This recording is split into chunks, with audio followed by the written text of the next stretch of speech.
Olá, pessoal. Boa noite. Hoje, 29 de maio, a gente tem uma convidada hiper especial aqui no Palavra de Quem Edita, lembrando a vocês que esse programa foi criado pelo professor Joaci e pela professora Márcia Abreu para ser uma espécie de depositório de todas as coisas interessantes que o mercado editorial tem feito no Brasil ao longo de muito tempo. Então, nós colhemos depoimentos, nós conversamos com pessoas que fazem de verdade o mercado editorial e, a partir disso, nós estamos criando uma espécie de biblioteca para que vocês possam pesquisar sobre o livro no Brasil, sobre a nossa historiografia, de uma maneira mais eficiente, mais ágil e mais moderna. Hoje, como eu disse para vocês, a gente está aqui com uma convidada especial, a Heloísa Hernandes.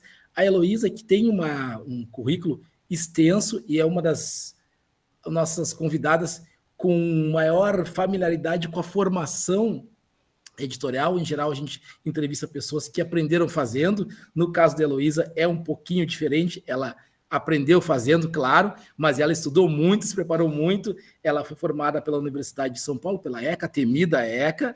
Ela é designer especializada em artes visuais. Ela já passou pela Universidade Autônoma de Barcelona.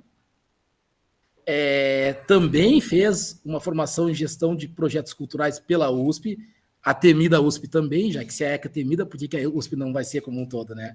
Tendo atuado por mais de 20 anos no mercado editorial, em 2020 ela desenvolveu o projeto Livros Biográficos, criando livros personalizados para contar a história de vida das pessoas sob diferentes formatos de narrativa visual. E em 2022, ela fundou a MOA, uma editora que tem como principal vertente a publicação de livros de memória. Então, é claro, evidentemente, como vocês já sabem, para entrevistá-la, a gente vai contar com o apoio dos nossos colegas que fizeram perguntas, nossos alunos, que estão curiosos, como sempre, com o Joaci, que é um dos fundadores desse programa, desta bagaça, e com a ajuda de todos os santos para que a internet não caia e que a gente não fique na mão mais uma vez. Elô, muito bem-vinda. Aí eu já quero perguntar, e aí eu faço a primeira pergunta, depois o professor Joaci fica livre para fazer mais outra, mas eu quero perguntar primeiro, querendo saber assim, como que você decidiu ser uma editora de livros? O que aconteceu na sua vida? Foi algum tipo de distúrbio, algum tipo de desequilíbrio? Como é que foi isso? Pois é, eu achei que seria mais fácil, viu? Quando eu criei, eu não imaginei assim que teria tantas dificuldades, na verdade. Mas, bom, eu pouco antes trabalhava como editora de texto, né, editora de conteúdo, no Senac São Paulo. E, bom, fiquei lá por quase 10 anos. E durante a pandemia, como você mencionou, eu criei um projeto chamado Livros Biográficos, em que eu contava a história de vida das pessoas, criando livros e também objetos que lembrassem as histórias que tinham sido narradas, né, para mim. E eu saí do Senac em 2022, né, então de 2020 a 2022 eu levava os dois projetos paralelamente.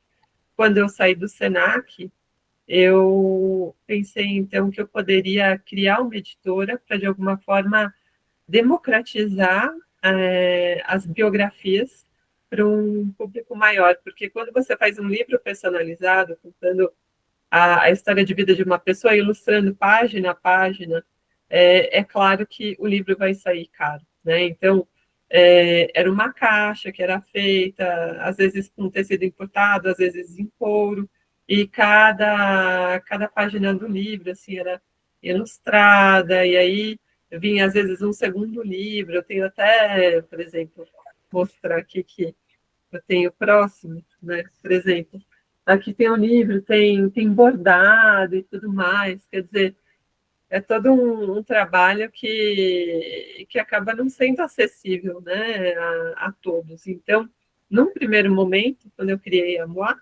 eu queria democratizar essa possibilidade das pessoas poderem falar sobre suas vidas, independentemente de qualquer papel social que elas exerçam, sabe? Não precisavam ser pai e mãe de alguém, basta existir para poder falar sobre a sua história. e eu queria criar alguma coisa assim visual, porque eu tenho um pé nas artes, e também com perguntas, espaço para que as pessoas pudessem pôr fotos, escrever mais livremente sobre a própria vida, né? E, enfim, quando eu criei a editora, né, alguns outros projetos também surgiram paralelamente, né? Então, pouquinho antes de eu criar a editora, a encadernadora dos livros biográficos me pediu um projeto gráfico de um livro de bebês. Aí eu fiz o livro de bebês para ela, e aí tinha também essa perspectiva plural, de você criar um livro que atendesse assim, tanto a bebês meninos como meninas, independentemente de raça e tudo mais, né, estrutura familiar. E aí eu fui usando uns bichinhos e vi que tinha muita coisa de cães e gatos, assim, muitas coisas bonitas, né? Então eu fiz primeiro um livro de bebês, aí acabou que os primeiros lançamentos assim da editora foram da coleção Pets. Então foram livros para tutores de cachorros e gatos. Então eles poderiam falar sobre seus bichinhos de estimação, mas também falavam sobre sua vida. Era uma forma assim de começar a falar sobre biografia, mas uma forma assim muito amigável, muito doce, porque também quando você fala em biografia parece que você está assim prestes a morrer. Então você, como já viveu muito, você tem que registrar tudo que aconteceu, porque senão isso vai se perder, né? Então eu queria falar sobre biografia, mas também pensando em diferentes recortes. E o primeiro foi esse, né, dos animais de estimação. Nisso, teve um autor, o Bruno Gualano, né, que eu já tinha editado um livro dele pelo Senac, que ele estava com uma proposta de falar sobre ciência para crianças, porque ele é cientista, ele é professor da Faculdade de Medicina da USP, e ele trabalha com divulgação científica, tem uma filha, né? Na época tinha 9 anos, e ele queria trabalhar com literatura e, de alguma forma, também tornar as crianças um pouco mais críticas em relação às informações que recebiam. Então, ele queria criar ficção, mas também criar um livro informativo, né? Então, ele veio com a proposta da coleção Bell, Ciência para Crianças, que eu abracei com muito gosto. Então, primeiro é o Bell, a experimentadora, que justamente fala sobre uma menina que é negra, é uma cientista mirim, e ele queria também discutir essa questão da subrepresentatividade das mulheres e dos negros na ciência, porque ele, que é pós-doutor, não via assim cientistas mulheres e negros, então ele queria que a protagonista do livro dele fosse uma menina e fosse negra. Então, o primeiro livro tem essa questão de abordar o pensamento crítico, e o segundo livro, que é o Bel e o Admirável Escudo Invisível, fala sobre vacinas, né? Então, informa como as vacinas protegem o nosso corpo, né? E, enfim, nos protegem de doenças e explica didaticamente como isso acontece. As ilustrações são da Catarina Bessel, então a ideia era tratar de forma lúdica, né? Apresentar de forma lúdica temas importantes. A gente ainda quer falar sobre bullying relacionado a estigmas de corpo, e também sobre meio ambiente, mudanças climáticas. E aí, que mais? Eu também criei, esse ano, esse livro aqui, que é uma autobiografia para crianças, chama Meu Mundo em Palavras, é um livro meu. Ele foi feito assim, tanto artesanalmente, retomando muito os livros biográficos, né? Aí também Memórias e Sabores, caderno de receitas, porque eu fiz o lançamento em Poços de Caldas. Então, indo para Minas Gerais, como não falar sobre comida, né? Como não falar sobre as lembranças que o olfato, o paladar despertam na gente, né? Então, também é sobre autobiografia e tudo mais, mas tendo como recorte essa parte da comida. E esse é o principal, assim, que é o passado presente, né? Conto sobre você, que é o livro assim que eu sempre quis fazer, que para mim é a grande transição assim entre livros biográficos e editora é a materialização daquilo que eu comentava, né? De democratizar a biografia para todos. E por que eu falo tanto de biografia, né? Aí vem uma história pessoal. Eu criei livros biográficos durante a pandemia e eu tinha 40 anos na época e minha mãe faleceu com 42, então se na pandemia a gente já tinha todas aquelas incertezas, né, sobre o que ia acontecer com a gente, não tinha vacina, no início não tinha muito o que fazer, ninguém sabia exatamente o que estava acontecendo. É claro que muitas coisas passavam pela minha cabeça, e uma delas era, tá, eu sou editora, eu sou designer, não sei o que vai acontecer comigo no futuro, o que eu posso fazer, assim, né? E eu pensei, nossa, eu sinto tanta saudade da minha mãe, acho que uma coisa bacana talvez fosse criar alguma forma das pessoas terem memórias registradas, sabe? Porque isso para mim é tão importante, né? Essas pistas assim de quem era a minha mãe e tudo mais. Então, por conta disso que surgiu livros biográficos, por isso que a editora começa assim com essa vertente mais de biografias, né? Ainda teve mais um livro que foi o Cartas para a Daniela que eu publiquei esse ano, mas aí a autora é a Tessa. Ela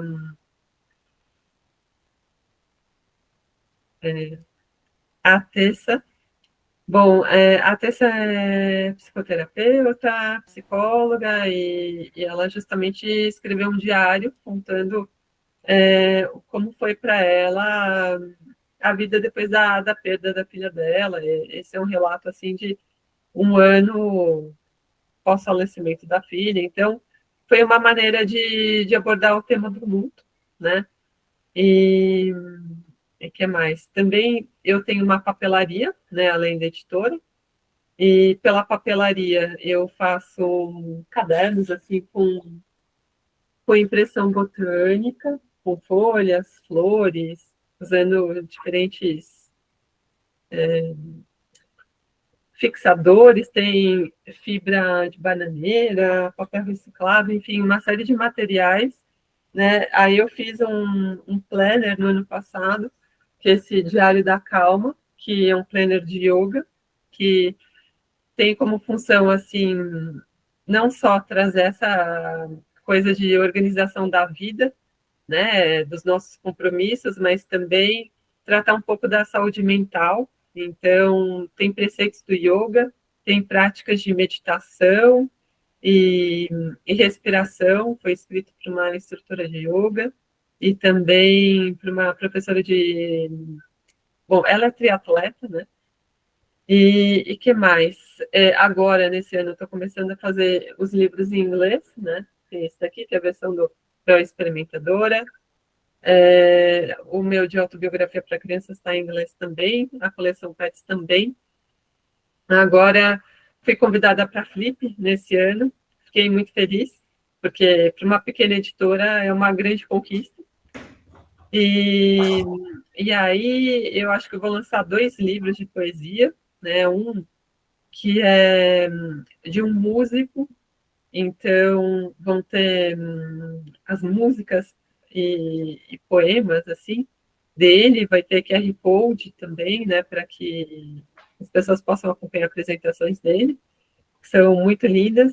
E tem a irmã dele, que é musicoterapeuta, que vai apresentar também as músicas assim que ela faz para crianças, e também vai ter a possibilidade assim de com QR Code se ouvir perfeitamente assim aquela letra que vai estar ali estática no livro, né? E acho que é isso, assim, basicamente. Uau! Joaci? Essa sua experiência com esse tipo de biografia que você publica, é inspirado no Museu da Pessoa? Sim, sim. Eu acompanho muito as coisas deles, assim, não só, né, deles também, leio muitas coisas, mas eu acho que foi muito importante tomar contato. Inclusive, eles fizeram uma exposição que se chamou Quem Sou Eu, no Sesc Vila Mariana, né? E eles até tinham, assim, algumas perguntas e tudo mais, mas é claro que a partir daí também eu conversei com algumas pessoas que fizeram os livros biográficos e cada vez que você faz um trabalho, você vê outras coisas, né? Não só em termos de perguntas, como em termos de abordagem. Então, as coisas foram crescendo e, enfim, mas o Museu da Pessoa foi uma referência muito importante.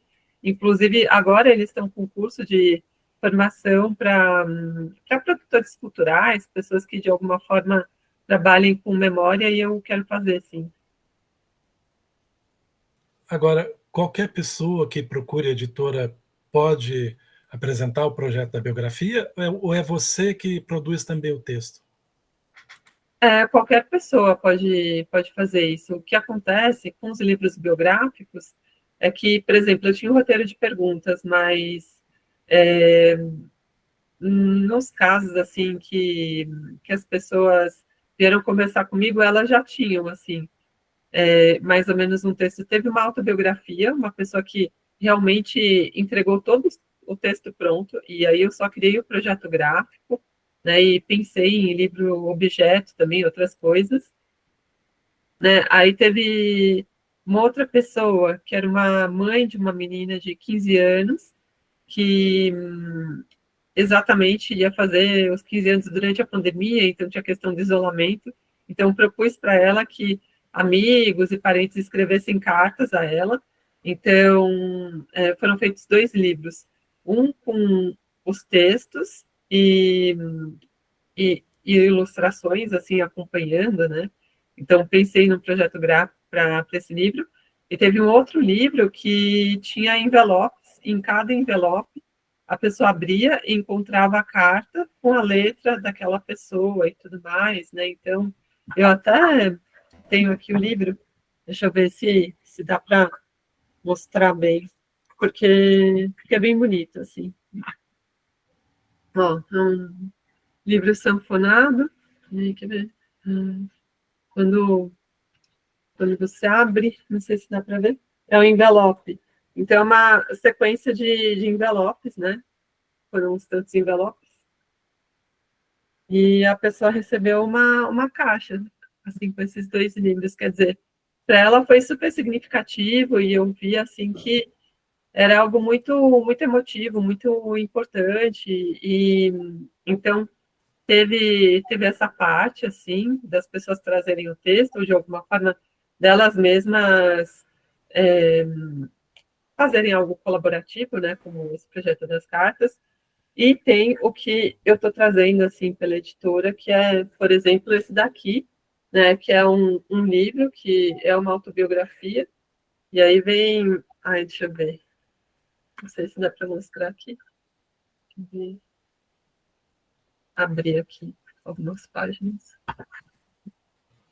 Que tem, por exemplo, origens, né? Aí você começa respondendo perguntas, aí tem espaço para fotos, enfim, não sei se dá para ver, mas cada capítulo tem essas questões, assim, de pôr foto, ter um espaço, assim, para a pessoa escrever livremente, mas basicamente é um roteiro de perguntas, né, estruturado, e que predominantemente, assim, vai ser respondido por uma pessoa mais velha, né, porque abrange desde as origens, né, da pessoa, né, história de avós, pais e tudo mais, né, até a maturidade. Então, claro, se uma pessoa de 30 anos comprar esse livro, vai responder até um certo ponto, e ao longo da vida vai preenchendo, né?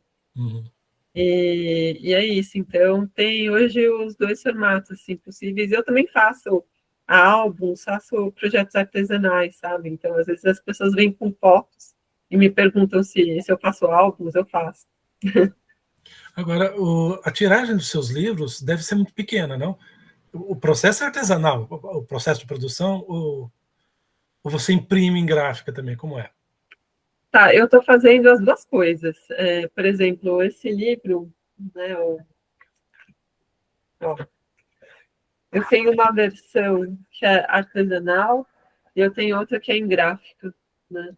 Então, essa que é em gráfica é mais barata, né?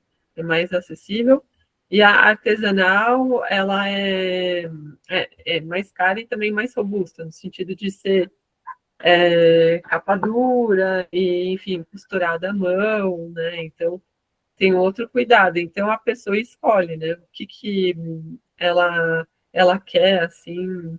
Por exemplo, eu quero um presente para o meu filho. Eu quero um presente para amiga de não sei quem. Então, as escolhas são diferentes, né? De acordo com o caso, né? Cada um vai escolher o que é mais adequado. Bem, você tem formação em gestão de projetos. Conta para a gente o que vem primeiro. Primeiro foi a editora que buscou uma especialização em projetos para viabilizar as coisas, ou já havia esse animal empresarial dentro da Elo? Então, eu sempre gostei de empreender, mas assim, eu tenho uma dificuldade que eu sou muito da área de criação. Então, por exemplo, em vez de pensar assim, eu crio algo, né? Então, em vez de eu pensar, tá, agora como é que eu vou distribuir isso, como eu vou comercializar, quais são os canais, isso, aquilo, eu fico pensando, nossa, agora eu tô com vontade de fazer um livro sobre tal coisa, né? E isso às vezes é complicado, porque criativamente, assim, é bom, e tem um outro lado, né? Quando você amplia seu catálogo, é mais interessante também. Então, nessa fase inicial, eu fico bem dividida, porque eu acho que eu realmente também tenho que criar muitas coisas, né? Não pode ser, eu faço uma coleção e agora vamos comercializar isso. Não queria ser uma editora de um livro só, né? Então, enfim, mas quando eu estudei projetos culturais, né, gestão de projetos culturais, eu já tinha feito toda a parte de filosofia da arte, design e curadoria de exposições, eu estava pensando, assim, em projetos mais diversos, não pensava, assim, só em livro, né? Por exemplo, eu fui responsável pelo design da exposição do Botero no Brasil, né? Depois de ter voltado da Espanha. E tem muitos projetos que são conceituados, mas depois precisam ser viabilizados, né? Via editais ou patrocínio direto de empresas e tudo mais. Então, me interessava também trabalhar um pouco com isso, né? Enfim, trabalhar como designer em outros projetos. Então, eu não tinha uma coisa fechada, assim, sabe? Eu quero trabalhar com livros, era mais amplo, né? Hoje eu estou com a editora, mas, por exemplo, eu tenho editora e também trabalho para outras editoras, né? Hoje eu acho que eu tenho mais fechado, assim, né? Essa coisa do livro, eu só tenho trabalhado com livros, mas retomando um comentário que você fez logo no início, né? Sobre, que te deu, né? Para criar uma editora, tudo mais. Ter uma editora é difícil, né? Se eu dependesse, assim, das vendas dos livros, eu estaria numa situação bem complicada. Eu acho que o estudante que se propor a criar uma editora, o profissional e tudo mais, né? Porque assim, então, tem muito estudante, né, de editoração, biblioteconomia assistindo, né? Eu acho que tem que ter isso um pouco em mente. Até eu fui na Flipossos assistir uma palestra do Itamar Vieira Júnior e teve uma pessoa que perguntou a ele, né, ela gostando de escrever, né, saber como era isso, se dava para sobreviver de escrita, e ele mesmo falou, né, olha, a gente tem aí grandes escritores, como, por exemplo, o Drummond de Andrade, né, a história traz, assim, esses exemplos. Ele era funcionário público, né, então é difícil você ter, assim, só uma profissão e conseguir, né, bancar todas as despesas. Eu não sei, eu tive um período assim que eu foquei no que eu queria, assim, né, a editora, estruturar processos, né, ter a papelaria e tudo mais, né, mas agora que eu já mais ou menos estruturei um e-commerce, pensei, eu já tenho distribuidoras e tudo mais, né, tem uma logística de envio dos livros e tal. Hoje eu trabalho para outras editoras também, né. Já, aproveitando esse gancho, então eu vou fazer uma pergunta de uma aluna, a Stephanie, queria saber justamente o que que precisa, qual o melhor caminho, desculpa, qual o melhor caminho para se formar uma editora do zero. Ela quer saber, assim, qual a primeira coisa que ela deve fazer? Fazer um MEI, pesquisar, o que ela tem que fazer primeiro? A Stephanie, que é a nossa aluna aqui no curso de editoração. Tá, o MEI é importante, eu acho que é legal também buscar conversar com pessoas de gestão, né? Então, buscar consultorias no Sebrae, eu fiz muito isso, assim, tentar pensar como negócio, sabe? E essa é uma dificuldade minha, inclusive, né? Porque às vezes a gente está tão assim, no bastidor do livro, né? Por exemplo, eu já trabalhei com conteúdo, já trabalhei como capista, já trabalhei com projeto gráfico, né? Eu nunca atuei na área comercial, então, assim, eu pergunto muito para as pessoas, eu tenho amigos, assim, que são da área comercial, é super frequente eu mandar WhatsApp, ou, por exemplo, eu tenho uma amiga que tem uma editora há 10 anos, eu pergunto para ela, você pode tomar um café comigo? Vamos conversar? Olha, está acontecendo isso, como é que você fez e tudo mais, né? Então, isso abre um pouco os horizontes, né? Quanto mais você conversa, assim, quanto mais você troca, assim, com outras pessoas, livreiros e tudo mais, você vai aprendendo, né? Você vai vendo também algumas oportunidades, enfim. Acho que tudo isso ajuda. Joaci, eu tenho um bloco de perguntas de alunas, então eu vou fazer. Joaci deu uma deixa, eu já vou falando. A Dandara fez uma pergunta e a Bruna também formulou uma muito parecida, então eu vou mandar as duas ao mesmo tempo. A Dandara quer saber quais editoras mulheres você admira na sua história, assim, se isso teve um peso na hora de escolher a sua carreira. E a Bruna quer saber justamente como é que é o mercado editorial para mulheres. Se é um problema adicional ser mulher no mercado editorial, ou se isso não faz diferença, se o problema mesmo é a distribuição, a colocação dos livros no mercado, se é a viabilização de projetos, se isso não tem nenhum impacto. Eu não acho que eu tenha sofrido preconceito alguma vez na vida por ser mulher, assim, eu também nunca vi isso como um empecilho para nada mesmo, nem no Brasil, nem fora do Brasil, em relação a editoras mulheres, assim, eu também não tenho uma referência, não tenho uma marcação, assim, eu penso em editores, assim, para mim. Tá, Joaci, agora pode perguntar. Tá, mas entre esses editores você tem algum que você citaria como um exemplo? Ou como uma referência? Olha, eu não sei mencionar nomes, assim, eu presto muita atenção em casas publicadoras, né? E aí, bom, para mim, por exemplo, a Cossack Naif era uma referência muito grande que está voltando, né? Que teve essa questão comercial também, mas eu lembro que muitos dos livros que eu lia em Barcelona foram traduzidos aqui para o Brasil, inclusive livros teóricos, né? Então, era uma editora e tanto. Eu tenho muitos livros deles aqui em casa. E agora a pergunta que eu sempre costumo fazer às pessoas que nos visitam aqui, né? O que é um livro para você? O livro, para mim,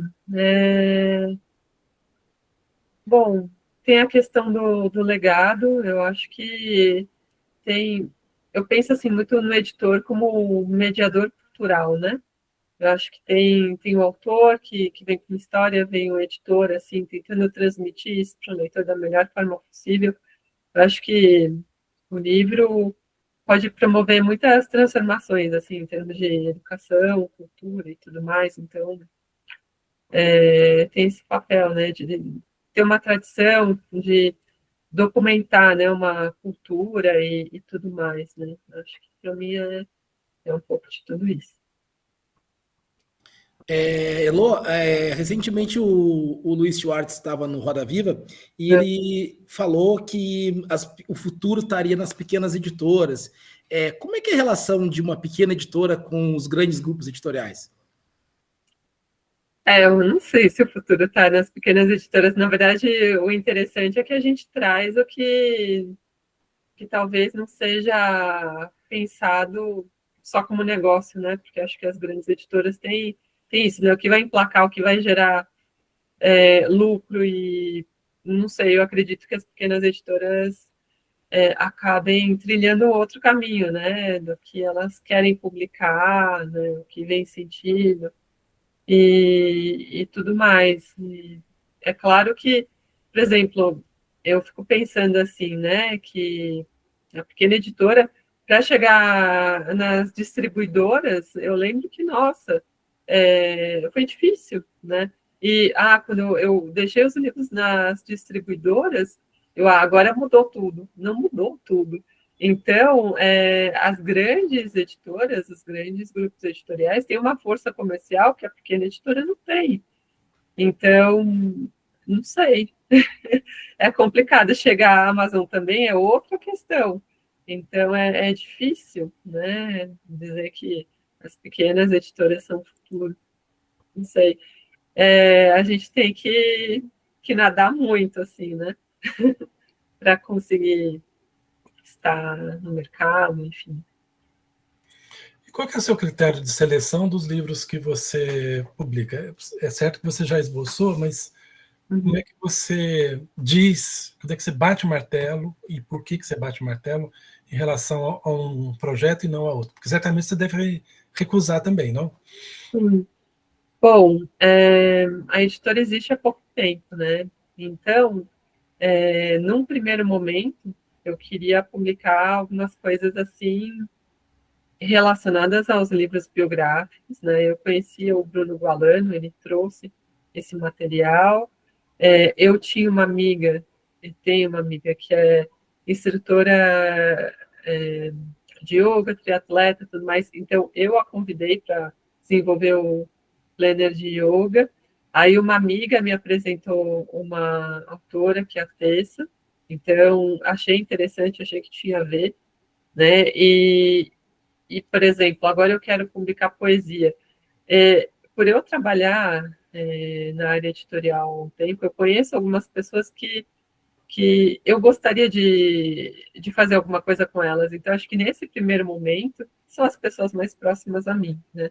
Então, eu recebo materiais, e aí, se eu acho interessantes, então tá. Então, adiante, sabe? E outros, assim, bom, aqui teria de mudar isso, mudar aquilo, tudo mais, não sei. Então, recebo, mas, assim, nesse primeiro momento, acho que tem o critério editorial, mas tem também o critério afetivo, né? A editora existe há muito pouco tempo, né? E quando você investe no livro, tem uma questão financeira e também tem uma questão assim mais afetiva. Né? Então, nesse primeiro momento, é isso. Mas agora eu estou começando a abrir, né? Estou recebendo também mais originais, né? Tem uma coisa também, né, da editora ter começado assim na área infantil, eu estou querendo ampliar um pouco isso, então hoje, quando chego em infantis, eu não sei, eu estou buscando poesia agora, estou buscando mais literatura e não tão voltada ao infantil, sabe? Tem essa questão também. Mas, por outro lado, assim, quando chegam originais de ciências, né? Pô, eu já tenho uma coleção de ciências, então isso eu acho bom, porque acho que de repente pode reforçar algo que já está no catálogo, porque eu também estou com muitas biografias, então, enfim, é um pouco complexo, né? Não tenho uma resposta pronta, mas é isso, eu peso diferentes fatores. O Círio tem uma pergunta aqui que é em causa própria. Ele quer saber o quanto da tua formação na academia tu usa na universidade, no mercado de trabalho hoje. O que tu aprendeu que realmente funciona na prática ou foi só um rito de passagem e a universidade não te ensinou coisa alguma? Ele está sendo dramático, mas vamos dar a chance para ele. O Círio. O que eu lembro que os professores falavam era que uma editora se pagava em 5 anos, só a partir daí. Então, isso eu acho que é muito real, sabe? E outro dia eu estava conversando com um editor que, bom, filho do dono de uma editora muito grande, e ele riu quando eu falei 5 anos, né? Então, tem esse ponto. Mas, bom, eu acho que eu aprendi muita coisa trabalhando. Em relação à faculdade, em relação à USP, né, que vocês falaram tanto, a temida USP e tudo mais, eu lembro, assim, que a gente tinha greve todos os anos, assim, a gente reivindica... Ai, meu Deus! A gente sempre solicitava alterações, assim, em relação ao que a gente estava estudando, né? Então, muitas vezes a gente considerava teórico demais, assim, né? E, enfim,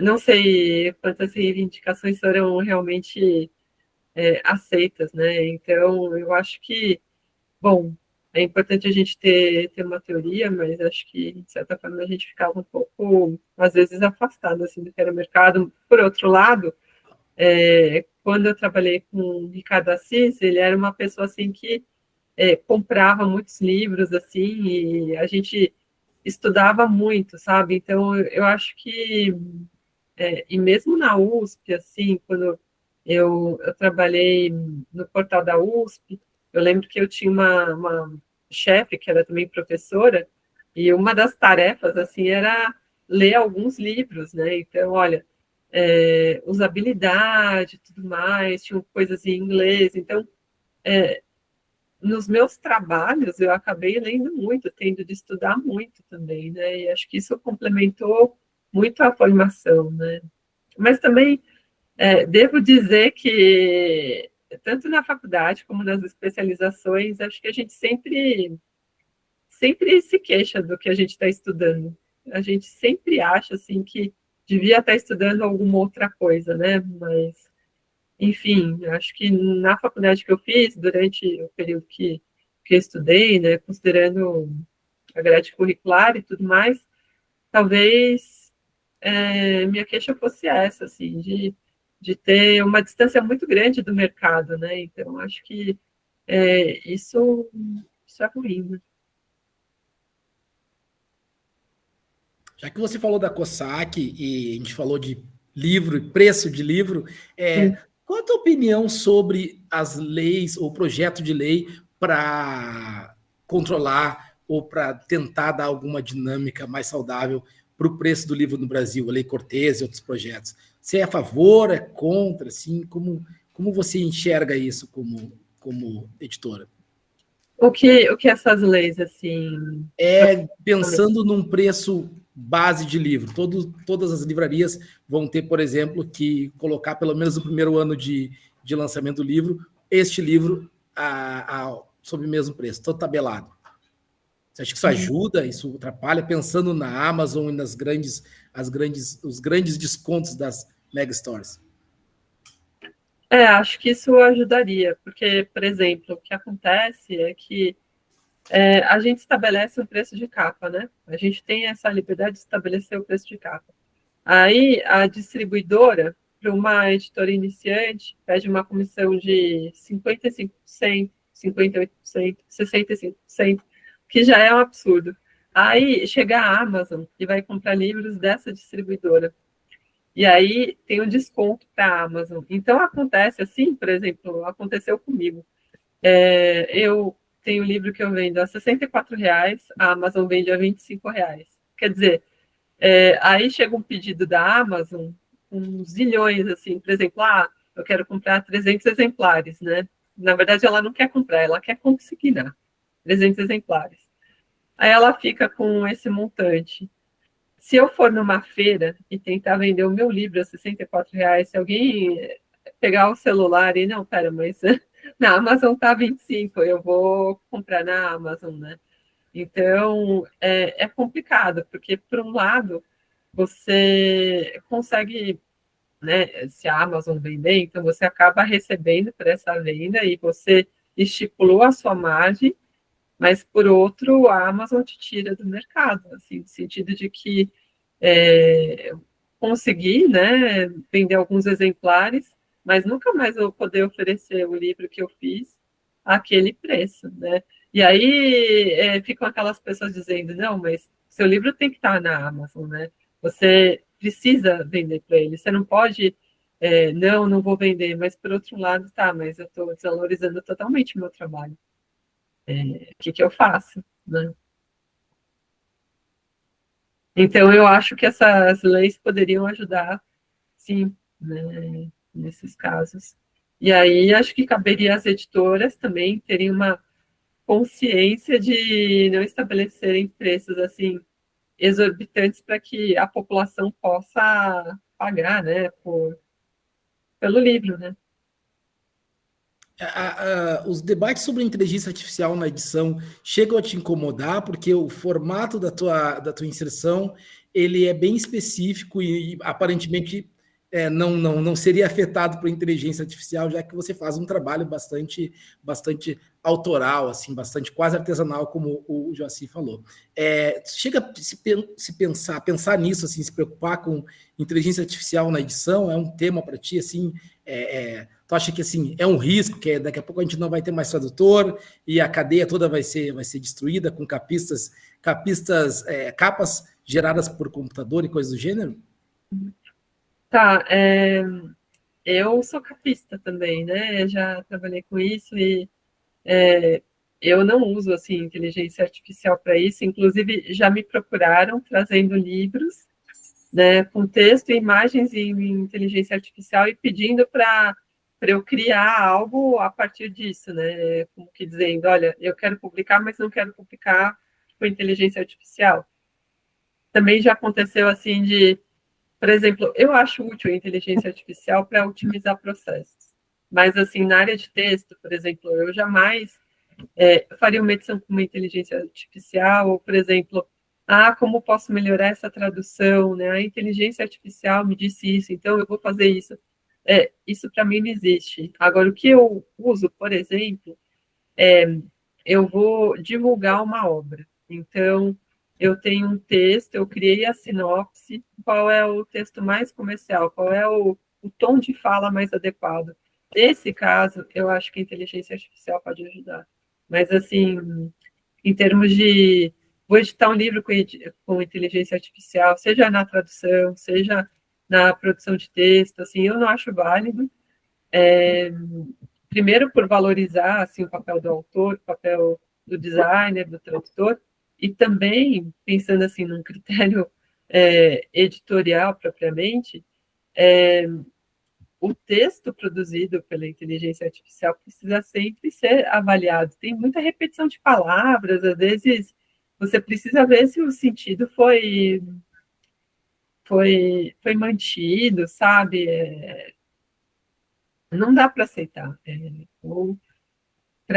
Quando eu uso assim, pensando em divulgar um material e tudo mais, eu crio alguma coisa, jogo na inteligência artificial, vejo o que me traz, modifico, às vezes às vezes eu faço uma troca, mas assim, nesse sentido e sempre avaliando o que foi produzido, né? Acho que não dá para fechar os olhos e, não sei, imagem produzida por inteligência artificial, eu acho que eu nunca vou usar, assim, por um lado, tem assim, propostas interessantes, talvez se eu criasse alguma coisa seria, sei lá, uma linha à parte, mas eu acho magnífico, assim, o trabalho de N artistas e acho que eu vou sempre fazer mais uso disso, sabe? Acho que a gente tem que valorizar, né? Joaci, suas últimas palavras no programa de hoje, Joaci. Bom, as últimas espero que estejam longe ainda, né? Mas, bom, nosso tempo já esgotou ou a gente ainda Não, tem? a gente tem um tempinho que a gente começou mais tarde, a gente tem um tempinho. Exato. Porque eu queria perguntar para você, Lu, já que o futuro não está necessariamente nas editoras pequenas, onde é que está o futuro do livro? Não sei te dizer, mas eu acho que nos festivais, quando eu converso com diferentes pessoas, assim, é muito interessante ver, assim, o que cada um está propondo, os caminhos que cada um tá pensando. Eu acredito muito na troca, assim, sabe, de informações e na colaboração, assim, entre as pessoas. Eu acho que talvez esteja por aí, né? Pensando em tecnologias, em artesanal, em autoria, tudo mais, né? Eu acho que tem aí diferentes meios e quanto mais se troca, quanto mais se discute assim os temas, acho que, né, o livro tem a ganhar. Vamos voltar um pouquinho para Paraty. Como é que vai ser essa participação na Flip aí? E como é que é a tua relação com os festivais literários, esses grandes, assim? Tá, então eu estou começando agora, vai ser a primeira vez assim, né, que eu vou participar na parte assim de editoras independentes. Então vai ter a Praça Aberta, que foi espaço destinado assim para os autores independentes e para as editoras independentes. Então vai ter assim um espaço coberto com mesas assim para cada editora. E então vou levar meus livros, vou levar também material de papelaria. Estou bastante animada porque justamente vai acontecer essa troca que eu estava falando, né? Então imagino que eu vá poder conversar com o público, mostrar as coisas, ver como eles estão recebendo, né? Então conversar com pessoas que querem publicar também. Eu acho que isso é o mais interessante, assim, ver como os livros estão sendo vistos e, enfim, ouvir também opiniões de outras pessoas, conversar também com outros editores independentes, né? Porque eu acho que a gente sempre aprende muito, eu pelo menos tento sempre aprender, conversando com organizadores, com público, né? Assim, o que eu posso dizer é que eu faço quase tudo, assim, da minha editora. Então, às vezes, não dá tempo, assim, de você se especializar em tudo, né, e estar a par de tudo. Então, é muito bom, assim, poder falar com outras pessoas que vão também te trazendo aí outras referências e outras inspirações e tudo mais, né. Eu participei também do Flipossos, e lá eu fui como escritora independente. Então, eu levei só as coisas que eu produzo, não pude levar nada, assim, dos outros autores, mas foi bem legal, assim, porque justamente eu pude conversar com outros autores, pude conversar com o pessoal de Poços, né, que promovem também atividades culturais, né, com pessoas que querem publicar livros. Eu acho que isso é importante, assim, nesses festivais, né. Então, é isso. Essa é a minha expectativa e estou feliz, assim, de poder participar. Tinha, né, tem a Flipinha, a gente já tinha tentado participar antes, então a gente enviava algumas publicações, né, para avaliação deles e tudo mais. E dessa vez, né, eu tentei participar como editora independente e foi muito rápido, assim, a resposta positiva. E eu fiquei, assim, muito feliz, muito surpresa também, né, porque eu acho muito relevante, assim, então gostei bastante, né. Vamos ver o que acontece. Joaci, quer fazer mais uma? Não, eu me dou por satisfeito por Ah, aqui. então eu vou aproveitar para fazer a minha. Eu abri justamente para poder fazer, para eu não parecer muito terrível. Mas sim, é que é uma pergunta que já está surgindo muito em sala de aula, Uhum. é como se diz não para um autor ou para uma autora que vem procurar a editora? Qual é a melhor maneira de recusar um original? Uhum. Bom, primeiro eu leio o livro que a pessoa trouxe, né? E aí eu geralmente pontuo assim, algumas questões, por exemplo, olha, agora eu estou buscando livros mais nessa área, vi que você aborda esses temas, eu acho que talvez possa ser interessante para essa e aquela editora, né? Parabenizo a pessoa por ter escrito e também por ter me procurado. Então, é mais nesse sentido, sabe? De não fechar as portas, ao mesmo tempo explicar o porquê não e tentar ajudar, porque é isso, né? Acho que as pessoas deveriam tentar se ajudar mais, assim, eu tento fazer isso. Puxa vida, e você faz isso muito, muito fortemente, muito claramente. Elô, muito obrigado mesmo pela sua generosidade, pela paciência, com as nossas falhas técnicas, pelo seu trabalho, que é incrível mesmo. Obrigado por ter conversado com a gente. Foi mais do que uma honra, foi um prazer, foram minutos de prazer mesmo. A gente aprendeu bastante coisa aqui. É uma editora que tem um campo enorme de trabalho e a gente vai torcer por ela a cada passo desse caminho aí. Né, Joaci? É isso aí. E muito obrigado por preservar esse tempo aí na sua agenda, né? E faço votos que a sua editora integre realmente o futuro do livro aqui no Brasil e com essa delicadeza toda com que você concebeu e conduz, né, esse trabalho. Acho que isso é muito importante para a diversidade, né? Tem uma expressão na biblioteconomia que é bibliodiversidade, né? Acho importante ter aliás, eu acho decisivo ter uma editora assim que saia, né, desse imenso ecossistema de editoras, mega editoras, né, que monopolizam o mercado e apontem para coisas como essa que você está fazendo, né, que são muito preciosas, né? Acho que, ao fim e ao cabo, o seu trabalho lembra por que a gente é humano e por que a gente faz o trabalho de editor como faz, né? A gente agradece muito assim, esse retorno, o espaço. Peço desculpas aí se eu não pude responder também da melhor forma possível, mas é um pouco isso, assim, às vezes é tanta coisa que a gente tem de fazer e, enfim, gostaria de estar mais a par de tudo para poder responder de uma forma melhor até. Respondeu lindamente. Boa sorte lá na Flip. Obrigada. Tome umas Gabrielas por nós. E, gente, mês que vem tem mais. Até!